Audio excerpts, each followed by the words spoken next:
This map illustrates the sheer scale of the global divide in the 1970s. The United States and the Soviet Union were locked in a massive, sprawling standoff that touched almost every continent. But the competition extended far beyond land and borders. Both nations were racing to unlock new technologies, constantly terrified that the other side might discover a weapon or tool that gave them an absolute advantage. During this tense period, American intelligence intercepted strange reports. They indicated the Soviet government was actively pouring money into psychic research. This forced the CIA to confront a disturbing scenario. If there was even a fraction of truth to these supernatural claims, the enemy could potentially bypass every physical defense the U.S. military had. Instead of throwing the reports in the trash, the CIA decided they could not take the risk. They quietly authorized their own highly classified counter-operation. Deep within the bureaucratic machinery of the U.S. government, intelligence officials, scientists, and military officers collaborated on what would become known as Project Stargate. The operational goal was to gather actionable intelligence without leaving a single trace. No operatives crossing borders, no satellite repositioning, and no physical cameras. They were trying to execute the ultimate spy fantasy, infiltrating secure, distant locations using nothing but the power of the human mind. At the center of this research was a concept known as remote viewing.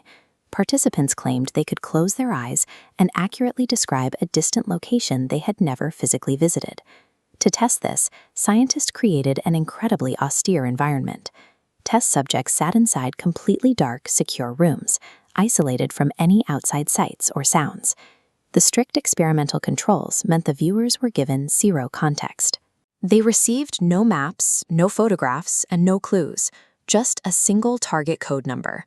From those numbers alone, they attempted to sketch and describe classified military bases, foreign infrastructure, and hidden objects thousands of miles away. Project Stargate represented a rigorous attempt by the federal government to apply rigid scientific constraints to an unproven psychological anomaly. Against all conventional logic, the results were not entirely empty. A small fraction of the remote viewing sessions produced incredibly accurate intelligence. When traditional search methods failed, remote viewers were tasked with tracking down missing aircraft that had completely disappeared off the radar. They were also called upon during high-stakes hostage situations, asked to visualize the exact rooms where captives were being held in foreign countries. At the height of the program, they even tried to trace the hidden underwater paths of Soviet submarines navigating the deep ocean. These rare, inexplicable hits became the signal. To the program's supporters, this small handful of successes was proof enough to justify millions of dollars in continuous government funding. But those successes masked a massive underlying problem. For every clear signal Project Stargate produced, there was a deafening amount of noise. The vast majority of remote viewing sessions yielded vague shapes or incorrect locations. Yet human psychology often ignores the misses.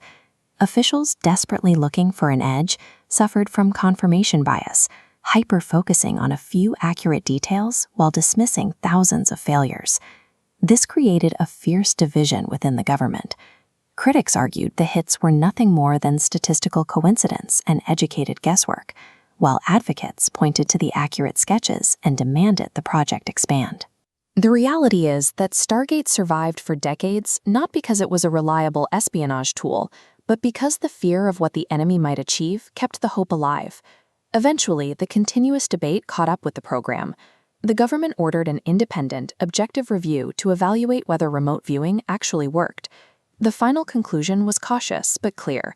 Investigators found absolutely no reliable evidence that psychic spying could consistently produce accurate results. The data was simply too erratic.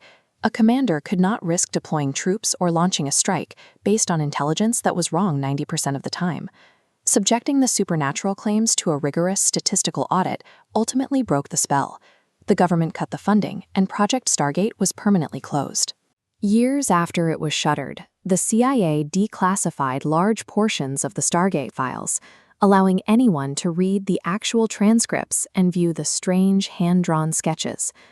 Looking through those archives leaves us with one lingering question. Was this entire program simply an expensive mistake fueled by Cold War anxiety? Or did intelligence officers see a genuine anomaly they could never quite harness? Project Stargate remains a fascinating testament to human nature. It proves that when the fear of falling behind is strong enough, even the most rational institutions will attempt to audit the impossible.